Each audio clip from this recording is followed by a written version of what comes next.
Hi again, everybody. Welcome to It's Not Rocket Science, 5 questions over coffee. I'm here today with Jacquie, who's from Vector Business Coaching. Jacquie started a Tipi Hire business about 10 or so years ago, and she used her marketing skills to grow that business. She's now teaching those same marketing skills as a business growth coach. So I thought it'd be a great idea to have 5 questions over coffee with Jacquie. As you can see, I've got my coffee. I think Jacquie said she's ordered one and it'll be here shortly. So we look forward to that. So hi, Jacquie. Welcome to the It's Not Rocket Science podcast.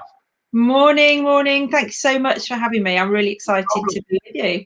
No problem. So Jacquie, let's start off by sort of understanding what the biggest challenge your ideal client faces. So most of my clients are business owners who work with the public, B2C businesses like hairdressers, photographers, caterers, opticians, that sort of thing. And all of them have in common the fact they've got to fill their diaries. And if you haven't got your diary full, there's no going back. If Monday at 11, nobody comes in to have their hair done, that's Monday at 11 wasted. That's, lost money. So obviously as well, these industries have all mostly been hit really badly by the pandemic because they've been shut, especially if they're in the wedding or the beauty industry. So it's even more important than ever for them to get over the challenge of filling their books, filling their appointments up, because they need to maximize the revenue, really. And amongst that, there's two further key challenges, really. So either they're not busy enough, like I say, they've got empty appointments, which means they're either not getting enough leads into the business, or they're not holding on to their customers and keeping them happy, or they are finding themselves in an industry that's really overcrowded and actually becomes cutthroat in terms of pricing. So they are busy. The bottom, doesn't it? Yeah, exactly. And then they come and they look and they go, yeah, but I'm so busy, but why am I not making any money? And when you look, actually they're busy fools, and that is the worst thing, because you're just completely shattered all the time, but not actually getting the lifestyle you want for your family. Yeah, agreed. And what are the sort of common mistakes that you find that people have made trying to solve that problems without help? So thinking about those two main issues, for the ones who aren't getting enough sales, you find that I think they mainly market reactively rather than proactively. In other words, they're so busy making hay, they're so busy, doing nails or testing people's eyes, that they forget that they're going to have an empty diary next week if they don't market and fill it up. And then, at best, what they do is a quick fix marketing campaign. And at worst, they just grumble and go, oh, it's gone so quiet, it's so dead. But actually, a little bit of thought and proactive marketing would have meant they could consistently get in those new leads, warm them up through a well-planned sort of automated process, and get them turned into customers, so that doesn't happen. The pricing issue is a little bit different. I think that, if I'm honest, I think too many businesses worry about their competitors and they compete on price. And, the truth is, if you're going to compete on price, the only way you win is by being the cheapest. So really, it's teaching those those businesses not to be competitive on price. I always say, think about lettuce. I say, why are we thinking about lettuce over coffee? Well, the reason is that lettuce, if you put it in a bag and it's pre-washed and you buy it from Waitrose, you'll pay £2 for it. But if you pop down to Aldi, you can get a whole one for 30p. It just depends who your audience is. So what I say to business owners is, who are you targeting? Price for your target, price for your audience. Don't price because that's what everybody does. And that is a really big, once you see that as a business owner, I think you're opening a massive door to actually increasing your profits. Yeah, agreed. I did a blog post about pricing the other day, and it feels like the other day, probably a month or two back now, but it really was along exactly the same lines. Too many people they're racing to the bottom because they want to appear competitive. Yeah. In actual fact, you want to turn around and start talking about value. The value you bring is much more important. Talk about your Waitrose example. I always say to people, what's the value? The value at Waitrose is people are turning around and saying, it's valuable to me because I don't have to wash it. and it's already cut into leaves, and I can just take it out and put it on my plate. Whereas Exactly. somebody who's buying from Aldi has decided they have got the time to cut and wash the lettuce, Yeah, and that's the value to them. The value is different. Yeah, absolutely. And recognizing for your customer, are they a customer who is prepared to pay for that value and that convenience and that higher service, shall we say?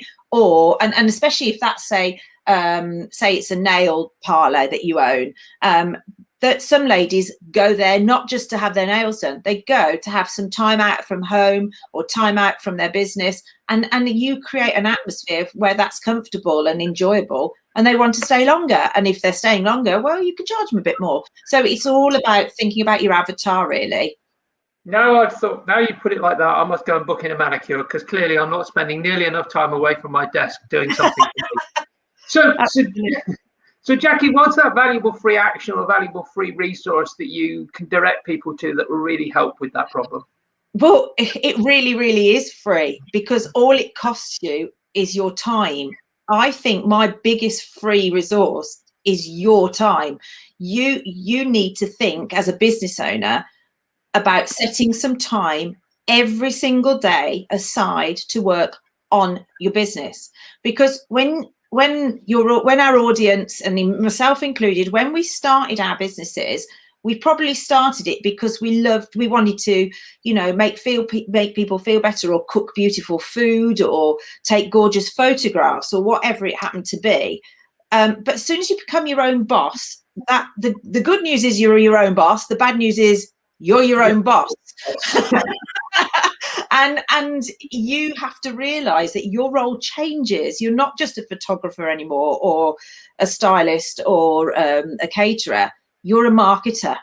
And if you don't set that time aside every single day to work on your business rather than in your business, then you're not going to have any customers. So what I would say is put aside 90 minutes every single day to create ads, to create copy, to put together a marketing funnel of emails, to ring your customers up and offer them whatever you need to offer them to get them to come back in and make sure they're sticky to you. And that 90 minutes doesn't have to be 190 minutes, does it, Jackie? Because I know a lot of people will turn around and say, I don't have 90 minutes. But if you turn around and say, we'll do it as 30 minutes 3 times a day, that's still 90 minutes. 30 minutes is easier to put in the diary. For an average business owner, to be honest, if they did 30 minutes a day to begin with, that would make a huge impact on their business. But the truth is, what we all do is we get into work, the first thing we do is open our emails, and once you are reacting, and your customer is in control of you, not you in control of your customer. You're reacting, not being proactive. I know, it made a huge difference to my business when I started thinking to myself, the first part of my day is not open my email client, is to sit there and just sit and think about my business for 45 minutes. I do the 90 minutes into 45-minute blocks. And I actually also structure my emails as well. So I spend 45 minutes first thing in the morning just thinking about and doing my marketing and what I need to do in my business. And then I open my email for the first time in the morning for 30 minutes. And I do emails for 30 minutes, and then I close down email and I get back on with my work, because that's the way to get work done. Absolutely right, Stuart. I've got my desk, my weekly planner is in 45-minute slots, and literally every 45 minutes I know at the end of each day how productive I've been, because so many are for meetings, so many are for my coaching clients, and so many are for me to work on my business. And I think that's the first thing. And I know it's not easy, and in some industries it's harder than others, obviously, but you can still do it. I've got a good friend who gets up and does their 90 minutes at 7:30 in the morning, because at 9 o'clock they crack on then with their business and working in it. And for anybody who then says, well, I don't know what I do in my 90 minutes, I do have a checklist, which if anybody wants to email me, I'm happy to share that checklist in. It's a list of loads of ideas which will help them to use 90 minutes. That's a valuable three. And I'll only say that the idea of breaking my email up into sections in the day actually came from my dad, who was a sales director back in the day before there was email. He passed away sadly a few years back, but he said to me, I remember so clearly, he said to me, what's the big thing about email being on all the time? And I said, but Dad, you've got to respond. And he went, when we had letters, I used to do letters 3 times a day with my secretary, in the morning, about lunchtime, in the afternoon. Why do you need to correspond with people more often than that? And I looked at him and went, good point. And it's just occasionally you have to be brought back to the basics of what a business was about. Yes. He would say to me, you fill your day with emails and meetings, and none of them actually produce work. They're just ways to fill the time between the work. That's absolutely true. And I don't think that people expect a 5-minute turnaround response. I think we think of it sometimes like text, because it gets sent so quickly. We expect a response so quickly, but you're absolutely right. I mean, when we were writing letters, you had to wait for the post to get there and then get back.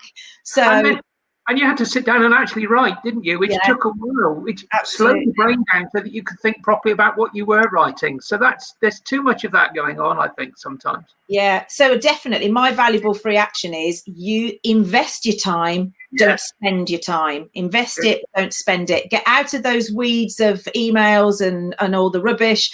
And I know it's got to be done, but give yourself time to do that, and give yourself time to work on your business. Absolutely. Brilliant, Jackie. Lovely. So what's the concept or book or program that's really sort of been most impactful in your experience? Well, I was a teacher for 20 years. From leaving school, going to uni, I was a primary school teacher for 20 years. And we know how valuable those are, since we've all been in lockdown. And don't get me wrong, I absolutely loved teaching, and actually during the pandemic I have gone back and helped out in schools, because it's been that sort of time when everybody's pulled together, isn't it? So it's been great. But when I started the business with my husband back in 2010, I had no business experience whatsoever, and certainly no marketing. But I very quickly realised we had a brand new product, really. A TP hadn't even been heard of, hardly. There were only 5 TP companies in the whole of the UK. Very, very niche. And I knew I'd got to get my message out there. And I found the Entrepreneur Circle, which is headed up by Nigel Bottrell, and has been invaluable in supporting me and teaching me practical, sensible, logical ways of getting and keeping customers. Now I specialise myself, obviously, in talking to public, but all businesses need to talk to their customers, whether you're B2B or B2C. And the EC has given me the tools and the support to be able to do that, and see other businesses doing the same. And, I've watched many, many people make an awful lot of money, actually, by implementing what the EC teach. And 12 months ago, I had worked so hard in my business implementing all of the EC stuff that it could run itself. If I'm honest, I've put processes in place, systems in place, fantastic staff in place. And now I am spending my time, which I'm absolutely loving. I'm back to teaching in a way, because what I'm now doing is working with business owners to implement the entrepreneur's marketing and sales system into their businesses. And already, I've helped a lot of different people build their funnels and work on their business, on the business, not in it, implementing all these things so that you consistently get new leads into your funnel, turn them into customers, and ultimately turning them into raving fans that will give you testimonials, referrals, and really build a really strong business. So I would have to say the EC has been implicit in all of that, and that's why I work for myself, but I utilize a lot of what they do because it is so valuable. Brilliant. So, I mean, that's basically my questions, but obviously I throw the free one in, which is the free one to me. What's the question that I should have asked you, Jackie? Well, one of the questions that I get asked by my customers when they first come to have coaching with me, or have at least a call with me, is, well, what do I do first? How do I start off with my marketing? I mean, I don't even know how good my marketing is. So the first thing I would advocate is that you need to evaluate your marketing and sales system, if you have one. And again, that's a hard thing to do, because although most business owners would say, oh yeah, we have got a kind of a funnel, or I have got an idea, I've got some emails I send out to my customers, but are they going far enough? Does it actually make sure that their prospects know them, like them, and trust them? Because if not, it's going to be really hard to convert them into into customers. It isn't about having a great brochure, is it, or a great website, because you've got to get people to know you're there. Otherwise, it's like winking in the dark, really. Nobody knows you're doing it, however good it is. Take my wedding business, because we hire out the wedding teepees. Lots of people don't even still now know what a teepee is. So my social media campaign is all about brand awareness. I don't sell on there. I'm making sure I'm in people's eye line, because then when they get engaged or they want a party, they go, oh, you know what, that'd be a really great idea, because they already sort of feel like they know me, because I put video on there and questions and answers and beautiful pictures. And then contacting us is their obvious choice. And for our audience today, what I'd say is they need to start to think about what their blue ocean is. Not just the people who want them now, but who do they need to be thinking about marketing to? That's a bigger, wider community that will come and find them when they find they need them. So what I've done, which if anybody would like to do it, I'd be really happy to share it, is I've actually created a quiz. It takes less than 5 minutes to complete the questions in the quiz. And what it does will give you a clear score as to how effective your marketing and sales system is. You just answer, it's all multiple choice, dead easy to complete. And if you complete it all, you'll get a score of how good it is. And that will also help you then to focus on what needs to be done first. And if anybody wants to chat through their answers, I'm really happy to do that as well, and help them. You know. The link that's just scrolling across the bottom of the screen now, so you can see that. Yeah. That's been brilliant. Thank you so much for that. I hope that's been valuable. Guys listening into this, let me just remind you that you can get more information about these up and coming discussions that we have normally Mondays and Tuesdays. And if you go on to the https://tca.fyi, that's tca.fyi/subscribe, you can get on the list, which will let you know about what's coming up. Hear more stuff from people like Jacquie, who are talking about how to get your marketing, your business growing. And Jacquie, I hope you've been able to sort of get your cup of coffee. I know it hasn't arrived quite yet, but I'm sure it'll be here soon. I'm going to sit and carry on enjoying my coffee this morning. Thanks very much for joining us and talking to us about that. I think it's been great. Thank you very much. And I love what you're doing, and I hope it continues to be a brilliant success. Thank you.